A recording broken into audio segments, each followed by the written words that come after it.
Deu um homem que tinha alta patente militar, um homem que tinha todos os atributos para poder perseguir e encerrar cristãos no presídio e até mesmo condená-los à morte. Nós vimos até então que a igreja sofreu alguns tipos de perseguição. A ala religiosa de Israel perseguiu os primeiros cristãos, ali os apóstolos, colocou o apóstolo Pedro na cadeia. Depois nós vimos uma perseguição interna. Hernandes Dias Lopes nos deu um panorama de como aquele episódio de Ananias e Safira se revelou numa perseguição interna para minar a autoridade dos apóstolos desde dentro da igreja. Depois nós vimos que Estevão, que havia sido ordenado ao ministério do diaconato, ele ascendeu a esse ministério, exerceu a pregação de forma eloquente, poderosa, de forma vibrante, acusando a ala religiosa de Israel. E o que aconteceu? Ele foi o primeiro mártir entre os apóstolos e foi executado a pedradas. Ele foi executado por meio de apedrejamento. E acontece que naquele momento nós fomos apresentados a um personagem, porque todos aqueles que vieram para atirar pedras em Estevão depositavam suas túnicas aos pés de um certo homem chamado Saulo. O texto passou a descrever outros detalhes do que estava acontecendo no meio da igreja primitiva, e agora, no capítulo 9, ele volta a este personagem. Se nós pudéssemos dar um título, a mensagem de hoje é de perseguidor a proclamador, o poder transformador que é o encontro com Cristo. Leiamos comigo, nós vamos ler pelo menos até o verso 9, mas eu tentarei expor até o verso 19. Se você quiser ficar em pé, nós vamos ler a palavra do Senhor em Atos, capítulo 9, versículos de 1 a 9, que diz assim: Entre mentes, Saulo ainda respirava ameaças de morte contra os discípulos do Senhor. Dirigindo-se ao sumo sacerdote, pediu-lhe cartas para as sinagogas de Damasco, de maneira que, eventualmente encontrando ali homens ou mulheres que pertencessem ao caminho, estivesse autorizado a conduzi-los presos a Jerusalém. Entretanto, durante sua viagem, quando se aproximava de Damasco, subitamente uma intensa luz vinda do céu resplandeceu ao seu redor. Então ele caiu por terra e ouviu uma voz que lhe afirmava: Saulo, Saulo, por que me persegues? Ao que ele inquiriu: Quem és, Senhor? E ele disse: Eu sou Jesus, a quem tu persegues. Contudo, levanta-te e entra na cidade, pois lá há alguém a te revelar o que deves realizar. Os homens que acompanhavam Saulo na viagem caíram emudecidos, podiam ouvir a voz, mas a ninguém viam. Saulo ergueu-se do chão e, abrindo os olhos, não conseguia ver coisa alguma. Então, guiado pela mão, foi conduzido a Damasco. Por 3 dias esteve cego, durante os quais não comeu, nem mesmo bebeu. Vamos orar. Pai, no santo nome de Jesus, a Tua palavra está diante da Tua igreja. Que texto maravilhoso, que encontro fenomenal, que momento incrível para a história do cristianismo. Nos fale, Deus, através desse texto. Que a Tua igreja possa sair daqui com uma aplicação real do que esse texto significa para as nossas vidas hoje. Assim nós oramos no nome santo de Jesus. Amém. Os irmãos queiram se assentar. Meus irmãos, aqui nós temos uma verdadeira transformação.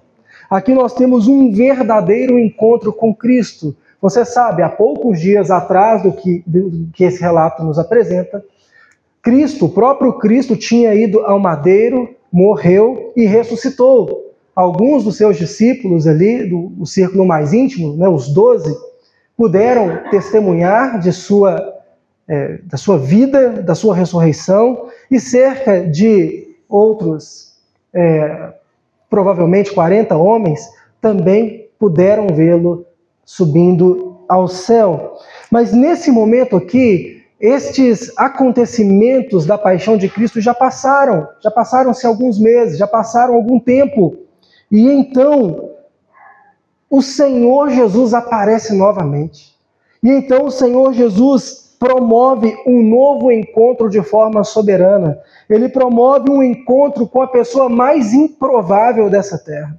Ele promove um encontro com aquele pelo qual todos os cristãos estavam temerosos, com o qual todos os cristãos não queriam topar na esquina. Mas esse texto é o relato de uma transformação. Esse texto nos mostra que ninguém está fora do alcance da graça se Jesus desejar se apresentar, se revelar, se mostrar vívido e presente. Aqui nós temos 3 momentos. O momento da perseguição, o momento do confronto que Cristo promove a Saulo e o momento da conversão deste homem. Quero caminhar com os irmãos em alguns pontos. E o primeiro é que Saulo, ele estava cego de ódio. Quando nós lemos aqui os versos 1 e 2, nós poderíamos resumi-lo numa frase: respirando ameaças e morte contra os discípulos do Senhor. Respirando ódio, ele exalava rancor. Mas por quê? A grande pergunta aqui é por que Paulo tinha este sentimento em relação aos cristãos? Porque ele entendia as escrituras do Antigo Testamento pela ótica do judaísmo, pela ótica daqueles que ainda aguardavam um Messias que fosse guerreiro, que pudesse destronar o Império de Roma. Ele não reconheceu o ministério de Cristo porque aquele foi levado preso e morto pelo próprio Império Romano. E então, o cristianismo, a fé que o caminho promoveu, o texto aqui em alguns momentos vai chamar Jesus de caminho. Você pode olhar no verso 2, na última frase: homens, mulheres que pertencessem ao caminho, porque o Senhor Jesus certa vez falou: eu sou o caminho, a verdade e a vida. E nesse momento, para evitar falar somos seguidores de Jesus, os cristãos usavam um código e falavam somos seguidores do caminho. Mas o apóstolo, aqui não é apóstolo, mas este Saulo, ele, sendo muito sagaz, muito engenhoso, muito criterioso, ele desvendou esse código e ele perseguia aqueles que eram os seguidores do caminho. Porque quem professava a fé do Cristo para o judaísmo estavam fomentando uma nova seita, no entendimento contrário às Escrituras Sagradas. Por zelo da lei, por entendimento religioso, diz que este Saulo de Tarso ficou irado, com ódio. Ele tinha tanto poder que podia prender e até matar as pessoas. Uma primeira aplicação às nossas vidas. Será que o nosso zelo religioso hoje nos deixa irados, com ódio? É possível. E se isso acontece no meu coração e no seu, é porque nós estamos dando mais valor à religião do que ao Evangelho. É porque nós queremos manter muito mais uma placa e uma estrutura de igreja do que pregar a verdade que transforma corações. O zelo religioso é bom até certa medida, mas passando disto vira fanatismo, e fanatismo religioso gera perseguição, prisão e morte. Haja visto que a igreja, o próprio cristianismo fez na chamada Idade Média, com cruzadas e mais cruzadas, atingindo dinastias, povos, matando e guerreando e chamando esta guerra de guerra santa. O fanatismo cega. Aqui eu queria que você ficasse com essa visão na sua mente. O fanatismo religioso cega. O segundo ponto que eu gostaria de ver com os irmãos está compreendido dos versos de 3 a 9. E aqui nós temos duas grandes perguntas. O texto nos revela duas perguntas que são essenciais para compreendermos o encontro soberano de Cristo a este Saulo e como ele responde a isto, porque parece até uma ironia. Este Saulo era poderoso e ele foi até o sumo sacerdote, pediu cartas. Ele então tinha influência, tinha poder, ele tinha contatos, ele tinha acessos, e ele conseguiu ainda mais poder para encerrar homens e mulheres na prisão, para colocá-los no caminho da pena de morte. E ele pediu cartas para chegar até a cidade de Damasco, e ele conseguiu, e ele se pôs a caminho de Damasco. O texto diz que quando ele estava quase chegando lá, legal.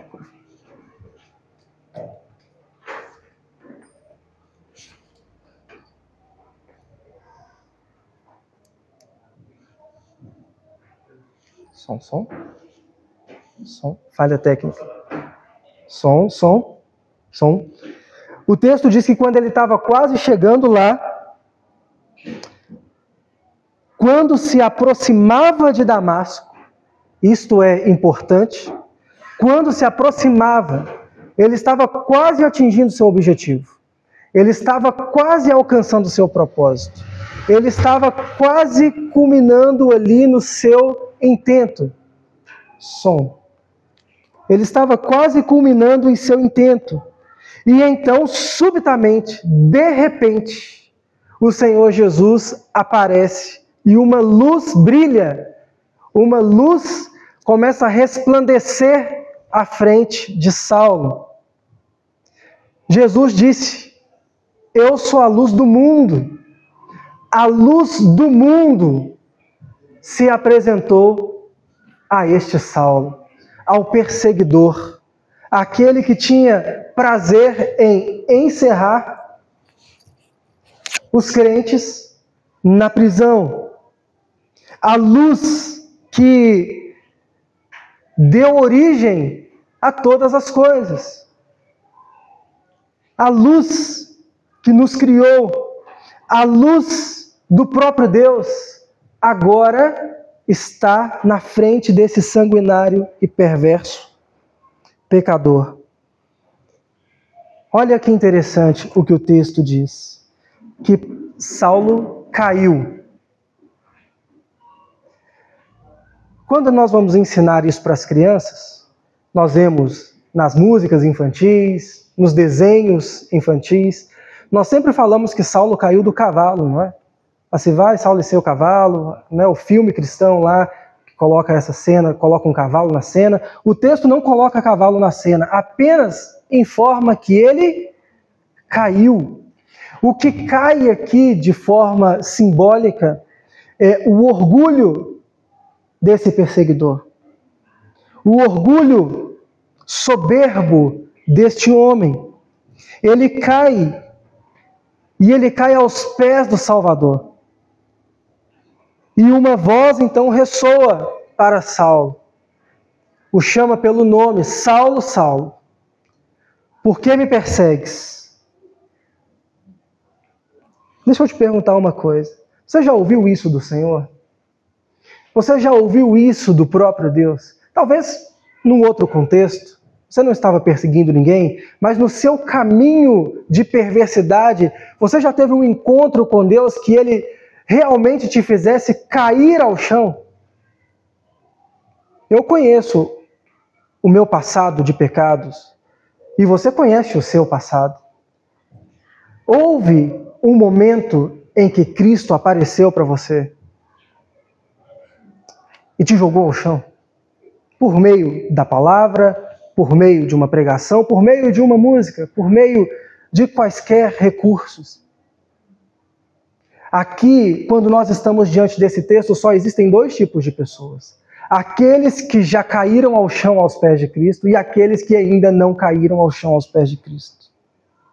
O que nós podemos colocar no nosso coração na noite de hoje é que se Paulo, que perseguia e prendia os seguidores do caminho, teve um encontro com Cristo ao qual ele pôde cair ao chão, qualquer um de nós também pode ter esse encontro.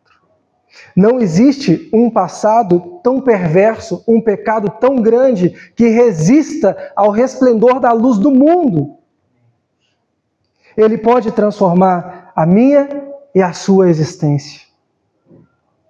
E ele falou: Saulo, Saulo, por que me persegues? Eu ainda preciso focar nessa pergunta. Porque quando Jesus afirma que Saulo está perseguindo a ele, não importava os nomes das pessoas comuns ao qual Saulo havia perseguido. Porque quando há uma perseguição ao discípulo de Jesus, essa perseguição é ao próprio Jesus. Quando há uma calúnia ao servo de Deus, esta calúnia é ao próprio Deus. Quando há um dilema entre o mundo e a igreja, o dilema não é com a igreja, mas é com o Senhor da igreja. Aliás, volte comigo a algumas páginas do Novo Testamento, em Mateus capítulo 5. Porque quando Jesus inicia o seu grande sermão, quando ele inicia o seu mais famoso discurso, ele vai falar exatamente o que esta pergunta significa. Ele vai dar a definição exata do que Saulo estava fazendo com a igreja. Mateus capítulo 5, você conhece muito bem o texto. A partir do verso 3 diz: bem-aventurados, felizes são os pobres, os pobres em espírito, porque deles é o reino dos céus. Bem-aventurados os que choram, porque estes serão consolados. Bem-aventurados os humildes, porque herdarão a terra. Bem-aventurados os que têm fome e sede de justiça, porque serão saciados. Bem-aventurados os misericordiosos, porque alcançarão misericórdia. Bem-aventurados os limpos de coração, porque verão a Deus. Bem-aventurados os pacificadores, porque serão chamados filhos de Deus. E normalmente nós paramos aí. Mas o Senhor Jesus, ele fala algo maravilhoso nos 2 versos para frente, que eu não posso deixar de compartilhar com a igreja. Ele diz: bem-aventurados, felizes, abençoados são os que sofrem perseguição por causa da justiça. Porque deles é o reino dos céus. Note que uma face do sofrimento cristão é sempre acompanhada por uma face de uma esperança eterna. Bem-aventurado aqueles que sofrem perseguição por causa da justiça, porque deles é o reino dos céus. Bem-aventurados sois vós. Bem-aventurados são vocês, a igreja do Senhor, quando vos insultarem e perseguirem e mentindo disserem todo mal contra vocês. Ele acrescenta, ele acrescenta, por minha causa. Ele não para por aí. Ele diz: exultai e alegrai-vos sobremaneira, pois é esplêndida a vossa recompensa nos céus. Por quê? É privilégio da igreja após o período da igreja primitiva, após Atos dos Apóstolos? Não. Porque assim perseguiram os profetas que viviam antes de vós. Volto à pergunta de Atos 9. Saulo, Saulo, por que me persegues? Toda perseguição ao seguidor de Cristo é uma perseguição a Cristo. Talvez eu e você não vamos perseguir os seguidores de Cristo. Mas saiba de uma coisa, há uma verdade aplicada aqui ao nosso coração. Se por acaso você for perseguido, for caluniado, se mentirem sobre você, por causa do exercício ministerial, se alegre. A palavra diz que isso vai acontecer. se alegre, exulte, louve ao Senhor, porque é esplêndida a vossa recompensa no céu. Saulo responde ao Senhor com outra pergunta. E aqui há este jogo, o Senhor pergunta, e aí Saulo pergunta, ele não responde. Ele não dá a razão pela qual ele está perseguindo a igreja. Ele não dá a razão pela qual ele está perseguindo o Senhor. Ele simplesmente pergunta, inquire, ele busca uma resposta. Ele diz, quem és, Senhor? Quem és? Aqui é claro que na nossa interpretação imediata a gente já vai imaginar que Saulo compreendeu que o Senhor Jesus é o Deus de Israel. Mas não, ele simplesmente percebe que ele está diante de Deus. Mas ele não sabe que é Jesus ainda. Ele não sabe que é o Deus encarnado que andou por aquelas mesmas terras dias atrás. Mas o Senhor responde a ele, eu sou Jesus, a quem tu persegues. Um encontro dramático, um encontro estrondoso, um encontro, meu irmão, um encontro que se você não teve ainda, corre para ter. Ora, clama e peça a Deus que te dê essa experiência de um encontro real, vívido, constrangedor, mas transformador. Porque o evangelho deste Senhor da igreja é que muda as nossas realidades. É a mensagem da boa nova do evangelho que muda o nosso caráter, que transforma a nossa existência, que faz nos despir de uma personalidade caída e manchada nas obras da carne para a personalidade de alguém à semelhança deste mesmo Senhor Jesus. A partir deste encontro é que começa uma vida de santificação. Note algumas verdades. Saulo não foi ao encontro de Cristo, Cristo veio ao encontro de Saulo. Note, Saulo estava, de alguma forma, até pensando em Cristo, mas não pelas vias piedosas, mas pela via do ódio. Ele estava cego de ódio, lembre disso. Mas Cristo, com o seu poder, revelou a ele quem é dono de todo o poder no céu e na terra. Aliás, frase esta que está no capítulo 1 de Atos dos Apóstolos. Então, ele recebeu todo o poder no céu e na terra. E Saulo, então, diante daquela luz, diante daquele encontro, ele se tornou, então, naquele momento, cego. Ele ficou cego de fato. Essa cegueira de Saulo aqui é uma metáfora, uma parábola, uma ilustração vivida na pele para uma demonstração um pouco mais profunda de que naquela religiosidade, naquele zelo, ele estava de fato com uma cegueira espiritual.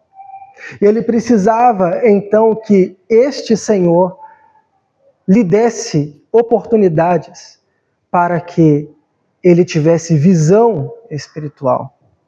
Aquele momento foi confuso porque os soldados que acompanhavam Saulo, eles ouviam a voz, mas eles não viam ninguém. E Saulo foi conduzido até Damasco, ficou lá por alguns dias, não comeu nem bebeu. Acontece que, na providência do Senhor, ele que não faz nada pela metade, havia se comunicado com um tal de Ananias, falando com ele, Ananias, vai chegar um tal de Saulo aí, e eu preciso que você vá ao encontro dele. Eu preciso que você ponha suas mãos sobre ele, e ele vai voltar a ver. E Ananias, numa conversa, assim, completa, genuína, sincera com o Senhor, disse, eu não vou lá não, esse camarada aí, ele que tá prendendo todo mundo. E o texto traz uma mensagem muito poderosa. Ele diz: você vai, porque aquele homem é para mim uma ferramenta útil, um vaso. Ele é um vaso escolhido, um instrumento escolhido. Lembra quando Saulo cai? A ilustração que eu tenho para a igreja é que é como se um vaso de barro caísse e espatifasse no chão. É como se você pegasse uma porcelana e deixasse ela se transformar em 1 milhão de pedaços. Esse é o encontro com Jesus. Mas Ele não nos deixa em pedaços. Ele vem nos restaurar. Lembra daquela ilustração do profeta Jeremias? O oleiro que pode nos quebrar e nos fazer de novo. Ele pode nos quebrar quantas vezes for necessário, mas Ele pode nos fazer de novo. Ele pode restaurar a nossa essência, a nossa vida. Ele pode restaurar o nosso propósito. Ele pode nos devolver a visão espiritual. Ele pode nos dar um ministério sadio, próspero. Nós podemos impactar o bairro com a mensagem do Evangelho, porque é Ele quem restaura as nossas vidas. O que nós precisamos ser para o Senhor Jesus é o que Ele afirma que Saulo era: um vaso precioso. Você pode acompanhar no versículo 15.